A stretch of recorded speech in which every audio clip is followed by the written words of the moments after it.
Okay guys, welcome to Pass the Help, and today's topic is frequently asked questions that we get when we have to submit a PCC through a postal applications. So let us see what all questions we are going to cover today.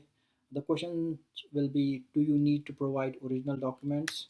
Can you submit multiple applications in one courier? What if the name of the bank draft is a little different? Does one need to submit personal particulars form? So these are the four questions that we are going to cover today. Guys, so let's take the first question. First question is, do you need to provide original documents like original passport or work permit? Now, if you go to the BLS website, the BLS checklist that they have there does say that you need to provide original passport and work permit. But if you call the call center of BLS, the BLS coordinator over the phone clearly says that you do not need to submit any originals when you submit a postal application for PCC. So the answer to this question is, if you are submitting a PCC postal application, you do not provide any originals, neither of your passport and nor of your work permit. Let's move on to the next question. The next question is, can you send multiple applications in one courier envelope? Now, when you are applying for spouse alongside yourself, you can actually send both the applications for you and your spouse in the same courier to the BLS. Now the catch is, when the PCC is granted by the CGI and sent back to you, it is going to actually arrive in two separate envelopes.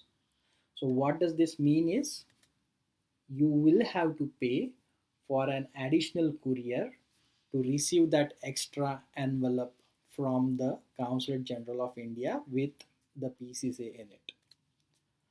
So to answer this question, can you send multiple applications in one courier envelope? Yes, you can send multiple applications in one courier envelope, but you do need to provide extra courier money to the BLS guys so that they can arrange an extra courier for receival of that extra PCC for you and your wife. Okay, so let's take this third question. What should be the name on the bank draft? Okay, so first, what is a bank draft? So bank draft is like a currency, and bank is liable to pay the bearer the said amount on the draft. So let's put it in layman terms. So a bank draft is nothing but it's kind of a money. You need to make a payment to BLS. So instead of giving them money, you are converting your money into a bank draft of equivalent amount, and you are giving BLS that bank draft. BLS India will do a similar thing. They will convert this bank draft into money by giving this bank draft to their bank. Now, coming back to the original question, does it matter if the name on the BLS, name of the BLS center differs a little bit on the bank draft? Let's take this with an example. Okay, so these are the three different names that I have on my screen. So let's say the BLS International Services Canada INC dot is the string which BLS Center says should appear on your bank draft. Okay. Now sometimes what happens, people put BLS International instead of this whole string. BLS International Services Canada INC doesn't come on the bank draft. The bank will say that this is too big a string and cannot come as a name on the draft. So what do? We can take a short form of international. You can, instead of writing the full international word, you can use INTL as an abbreviation for it. Okay, you can skip the dot at the end of INC string and just write INC. In the services, the word services, instead of using the word services, you can write service. So this is perfectly fine, guys, because BLS International Services is a reputed firm. Okay, so the bank that is having the account for BLS is, International Services, already knows that this is a legitimate entity, and they will generally deposit this bank draft into the BLS International Services Canada's account without asking them any questions.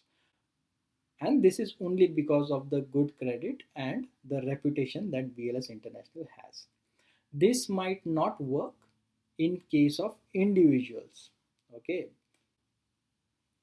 so that's the case. I hope this answers the third question. So the fourth question is, does one has to provide personal particulars form?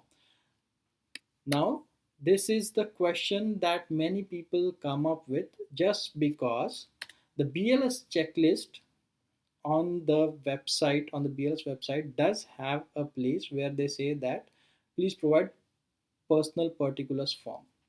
Okay, but don't worry guys, this is only needed for specific conditions only. Okay, and let's take one of the exemption. Okay, so you do not need to submit it if you have an Indian passport. For rest all the people, they will have to submit police particulars form. So guys, that's all for today. If you like my video, please do subscribe to the channel. If you have any questions, feel free to post them in comments. If you want to suggest anything, feel free to post the comments. Thank you so much, and I'll see you again.